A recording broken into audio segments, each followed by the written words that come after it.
Welcome to Bosco Campus Vision. This is Rani, Assistant Professor, PG Department of Commerce, Don Bosco College, Kottayam. The last class we discussed the topic Features of Limited Liability Partnership.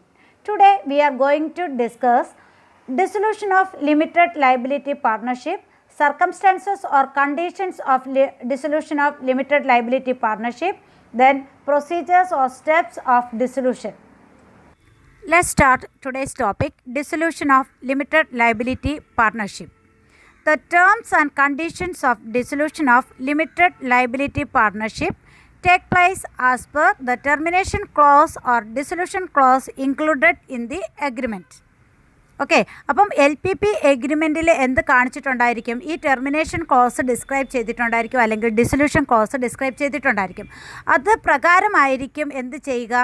ഒരു ഡിസൊല്യൂഷൻ്റെ terms and conditions എങ്ങനെയാണ് എന്നുള്ളത് തീരുമാനിക്കുന്നത് ആ agreement പ്രകാരമായിരിക്കും. Okay, hence the process of dissolving limited liability partnership depends on the dissolution provisions stated in the partnership agreement and the partnership laws applicable to the state where business is registered. Okay, അപ്പോൾ എന്താ പറഞ്ഞിരിക്കുന്നത്? The process of dissolving limited liability partnership depends on the dissolution provisions or dissolution clause stated in the partnership agreement. അപ്പം നേരത്തെ പറഞ്ഞതുപോലെ തന്നെയാണ്, അതൊന്നും കൂടി എടുത്ത് പറഞ്ഞിരിക്കുന്നു എന്ന് മാത്രം. ഒരു പാർട്ണർഷിപ്പ് എഗ്രിമെൻറ്റിൽ എങ്ങനെയായിരിക്കണം ഈ ബിസിനസ് ടെർമിനേറ്റ് ചെയ്യേണ്ടുന്നത്, അങ്ങനെ ടെർമിനേറ്റ് ചെയ്യുമ്പോൾ ഉള്ള ടേംസ് ആൻഡ് കണ്ടീഷൻസ് എന്തൊക്കെയാണോ അതനുസരിച്ച് മാത്രമായിരിക്കും, ആ പ്രൊസീജിയർ തന്നെയായിരിക്കും എന്തിനു വേണ്ടിയിട്ട് ഫോളോ ചെയ്യുക, ഒരു ലിമിറ്റഡ് ലയബിലിറ്റി പാർട്ണർഷിപ്പ് ഡിസോൾവ് ചെയ്യാൻ വേണ്ടിയിട്ട് നമ്മൾ യൂസ് ചെയ്യുക. Okay, and the partnership laws applicable to the state where business is registered.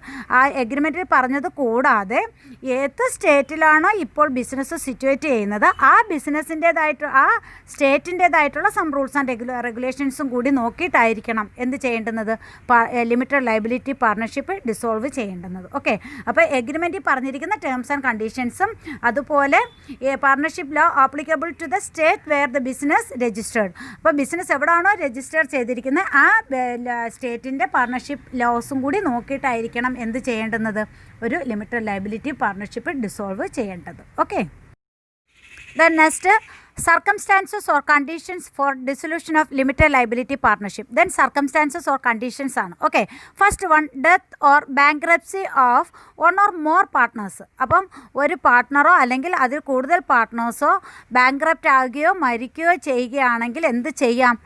Partnership business dissolve ചെയ്യാം. Second one, by order of കോർട്ടിൻ്റെ ഓർഡർ ഉണ്ടെങ്കിലും എന്ത് ചെയ്യാം? ഒരു ലിമിറ്റഡ് ലയബിലിറ്റി പാർട്ണർഷിപ്പ് ഡിസോൾവ് ചെയ്യാം. That means compulsory judicial decision പ്രകാരം എന്ത് ചെയ്യാം? ഒരു ലിമിറ്റഡ് ലയബിലിറ്റി പാർട്ണർഷിപ്പ് ഡിസോൾവ് ചെയ്യാം. Then third one, expiry of term. ഇപ്പോൾ ഇത്ര കാലയളവിനേക്ക് വേണ്ടിയിട്ടാണ് ഒരു നിശ്ചിത പീരീഡ് പറയുന്നു, 5 years or 6 years or 3 years അങ്ങനെ ഒരു പീരീഡ് പറയുന്നുണ്ടെങ്കിൽ ആ ടേം പീരീഡ് കംപ്ലീറ്റ് ചെയ്യുകയാണെങ്കിലും എന്ത് ചെയ്യാം? ഓട്ടോമാറ്റിക്കലി ഈ LPP നമുക്ക് എന്ത് ചെയ്യാം? ഡിസോൾവ് ചെയ്യാം. Okay, then next one, discontinuation of partnership. ഇനി തോന്നുകയാണെങ്കിൽ ഈ പാർട്ണർഷിപ്പ് വേണ്ട എന്ന് തോന്നുകയാണെങ്കിൽ എന്ത് ചെയ്യാം? അവിടെ വെച്ച് നമുക്ക് എന്ത് ചെയ്യാം? ഡിസ്കണ്ടിന്യൂ ചെയ്യാം. Okay, then last one, on attainment of objectives. എന്ത് പർപ്പസിന് വേണ്ടിയിട്ടാണോ നമ്മൾ ഈ LPP സ്റ്റാർട്ട് ചെയ്തത് ആ ഒരു പർട്ടിക്കുലർ ഒബ്ജക്റ്റീവ്സ് അറ്റൈൻ ചെയ്ത് കഴിഞ്ഞിട്ടുണ്ടെങ്കിൽ ഓട്ടോമാറ്റിക്കലി അതും വേണമെങ്കിൽ എന്ത് ചെയ്യാം? ആ LPP നമുക്ക് എന്ത് ചെയ്യാം? ഡിസോൾവ് ചെയ്യാം. ഓക്കെ, ഇങ്ങനെ 5th conditions or 5th circumstances ആണ് എന്തിനുള്ളത്, പിന്നെ ഒരു LPP ഡിസോൾവ് ചെയ്യുന്നതിന് ഉള്ളത്. Next topic, procedure or steps of dissolution. Procedure or step of dissolution. First step or first procedure is issuing notice. The very first step is to call a meeting of the partners by issuing a notice to all the partners as stipulated in the partnership agreement. Okay, അപ്പോൾ എന്ത് ചെയ്യുക? നമ്മളൊരു partnership ഒരു limited liability partnership dissolve ചെയ്യാൻ ഉദ്ദേശിക്കുന്നുവെങ്കിൽ അതിൻ്റെ first step എന്ന് പറയുന്നത് എന്താണ്? പാർട്ട്നേഴ്സിൻ്റെ ഒരു മീറ്റിംഗ് വിളിക്കുക. ഓക്കെ, പാർട്ട്നേഴ്സിൻ്റെ മീറ്റിംഗ് വിളിച്ചിട്ടായിരിക്കണം നമ്മൾ എന്ത് ചെയ്യാൻ പാടുള്ളൂ? ഈ ഡിസൊല്യൂഷൻ പ്രോസസ്സ് സ്റ്റാർട്ട് ചെയ്യാനായിട്ട് പാടുള്ളൂ. ഓക്കെ, അതിൻ്റെ ഫസ്റ്റ് സ്റ്റെപ്പായിട്ട് തന്നെ എന്ത് ചെയ്യുക? ഇഷ്യൂ നോട്ടീസാണ്. Notice to be served should be in writing writing to the partners. അപ്പം അതെങ്ങനെ തന്നെ ആയിരിക്കണം, ഫോൺ വിളിച്ച് പറയുകയോ അല്ലെങ്കിൽ അത് ചെയ്യുകയൊന്നും അല്ല. അതെന്ത് തന്നെ ആയിരിക്കണം, കൂട്ടുകാരോട് പറഞ്ഞു വിടുമോ, അങ്ങനെയൊന്നും അല്ല. റിട്ടേൺ നോട്ടീസ് തന്നെ ആയിരിക്കണം ആർക്ക് കൊടുക്കേണ്ടത്, പാർട്ട്നേഴ്സിന് കൊടുക്കേണ്ടത്. The notice is required to be send along with agenda of the meeting. അപ്പം ഈ മീറ്റിങ്ങിൻ്റെ അജണ്ട എന്താണ്, എന്തിനു വേണ്ടിയിട്ടാണ് നമ്മൾ ഈ മീറ്റിംഗ് കണ്ടക്ട് ചെയ്യാൻ പോകുന്നത് എന്നുള്ളത് എന്ത് ചെയ്തിരിക്കണം, ആ നോട്ടീസിൻ്റെയോടൊപ്പം കൊടുത്തിരിക്കുകയും വേണം. ഓക്കെ, അതാണ് first one, issuing notice. Okay, second important procedure or step is voting. Decision as to dissolution is on the basis of majority vote. നമുക്കറിയാം മെജോറിറ്റി വോട്ടിൻ്റെ ബേസിലായിരിക്കും എന്ത് ഡിസിഷൻ എടുക്കുക, ഡിസിഷൻ എടുക്കുക. The manner of the voting should be as per the provisions of the എഗ്രിമെൻറ്റിലെ പ്രൊവിഷൻസിൽ എന്താണോ പറഞ്ഞിരിക്കുന്നത് ആ രീതിയിലായിരിക്കണം എന്ത് ചെയ്യേണ്ടത്, വോട്ടിംഗ് പ്രൊസീജിയർ നടത്തേണ്ടത്. Okay, thereafter the votes are recorded in the minutes of the meeting. അതുപോലെ ഈ മീറ്റിങ്ങിൻ്റെ മിനിറ്റ്സ് ബുക്കിൽ ഈ വോട്ടുമായിട്ട് ബന്ധപ്പെട്ട, ദാറ്റ് മീൻസ് എത്ര പേരാണ് ഇൻ ഫേവറായിട്ടുള്ളത്, പിന്നെ അൺഫേവറബിൾ ആയിട്ടുള്ളവർ എത്ര പേരുണ്ടായിരുന്നു, ആ വോട്ടിംഗ് പിന്നെ റെക്കോർഡ്സൊക്കെ എന്ത് ചെയ്തിരിക്കണം, മിനിറ്റ്സ് ബുക്കിൽ രേഖപ്പെടുത്തുകയും വേണം. Okay, then the records of the meeting are there after recorded and filed. അത് കഴിഞ്ഞാൽ എന്ത് ചെയ്തിരിക്കണം, ഇത് റെക്കോർഡ് ചെയ്ത് ഫയൽ ചെയ്ത് സൂക്ഷിക്കുകയും വേണം. Okay, third one, appointment of the agency to conduct liquidation. അപ്പോൾ ഏതെങ്കിലും ഏജൻസി ഉണ്ടെങ്കിൽ അവരെ അപ്പോയിൻറ്റ് ചെയ്യുക. എന്തിനു വേണ്ടിയിട്ട്, ഈ ലിക്വിഡേഷൻ പ്രോസസ്സ് ചെയ്യുന്നതിന് വേണ്ടിയിട്ട് എന്തെങ്കിലും ഏജൻസി ഉണ്ടെങ്കിൽ അവരെ അപ്പോയിൻറ്റ് ചെയ്യുക. Usually the LPP itself appoint one or more partners to wind up the business. In certain cases the partners hire an outside agency to carry on the procedure. ഒന്നുകിൽ ബിസിനസ്സിനകത്തുള്ള ഒന്നോ രണ്ടോ പാർട്ട്നേഴ്സിനെ ഏൽപ്പിക്കുക ഈ വൈൻഡിങ് പ്രൊസീജിയർ ചെയ്യുന്നതിന് വേണ്ടിയിട്ട്, അല്ല എങ്കിൽ പുറത്തുള്ളൊരു ഏജൻസിയെ കണ്ടെത്തിയിട്ട് അവരെ അപ്പോയിൻറ്റ് ചെയ്യുക. എന്തായിട്ട്, ഈ ലിക്വിഡേഷൻ പ്രോസസ്സ് കണ്ടക്ട് ചെയ്യാൻ വേണ്ടിയിട്ടുള്ളൊരു ഏജൻസി ആയിട്ട് അപ്പോയിൻറ്റ് ചെയ്യുക. Okay, one is certificate of cancellation ആണ്. ഫോർത്ത് പ്രൊസീജിയർ എന്ന് പറയുന്നത് എന്താണ്, സർട്ടിഫിക്കറ്റ് ഓഫ് ക്യാൻസലേഷൻ ആണ്. The certificate of cancellation is to be filed with the state business registrar. നമ്മുടെ ഏത് സ്റ്റേറ്റിലാണോ ബിസിനസ് സിറ്റുവേറ്റ് ചെയ്യുന്നത് അവിടുത്തെ രജിസ്ട്രാർക്ക് എന്ത് കൊടുക്കുക, ഈ certificate of cancellation certificate file ചെയ്യണം. Okay, then the certificate of cancellation is to be filed with the same state office where the partnership certificate of limited partnership was obtained.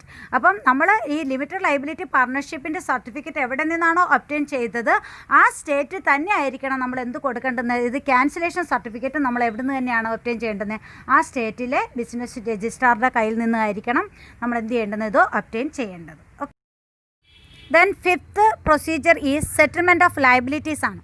The limited liability partnership is required to settle all the outstanding obligations such as tax bills, liabilities to employees, etc. അപ്പോൾ തീർച്ചയായിട്ടും നമ്മൾ asset എല്ലാം realise ചെയ്ത് കഴിഞ്ഞാൽ തീർച്ചയായിട്ടും എന്തെല്ലാം നമ്മൾ തീർത്തിരിക്കണം, obligations or liabilities എല്ലാം സെറ്റിൽ ചെയ്യണം അല്ലേ.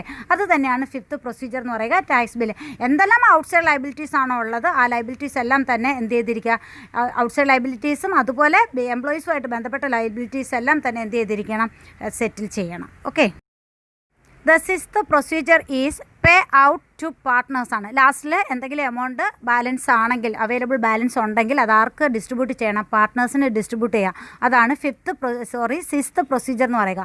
After completing the liquidation and paying out the liabilities the balance of assets is required to be utilised for the payment to partners. Okay, അപ്പം ലയബിലിറ്റീസും അതുപോലെ ലയബിലിറ്റീസും എല്ലാം പേ ചെയ്തതിന് ശേഷം എന്തെങ്കിലും എമൗണ്ട് ബാലൻസ് ഉണ്ടെങ്കിൽ അതെന്തിനു വേണ്ടിയിട്ട് യൂട്ടിലൈസ് ചെയ്യുക, പാർട്ട്നേഴ്സിന് പേ ചെയ്യുന്നതിന് വേണ്ടിയിട്ട് യൂട്ടിലൈസ് ചെയ്യുക.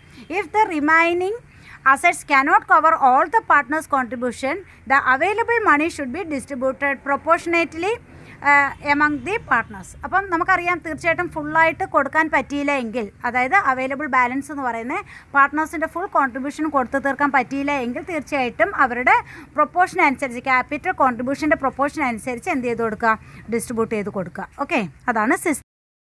Then the seventh procedure is closure ആണ്. അപ്പം ബിസിനസ് ക്ലോസ് ചെയ്യുകയാണ്. അപ്പോൾ അതിന് വേണ്ടിയിട്ട് എന്തെല്ലാമാണ് ചെയ്യേണ്ടതെന്ന് നോക്കുക. For full and final closure of all partnership accounts are required to be closed.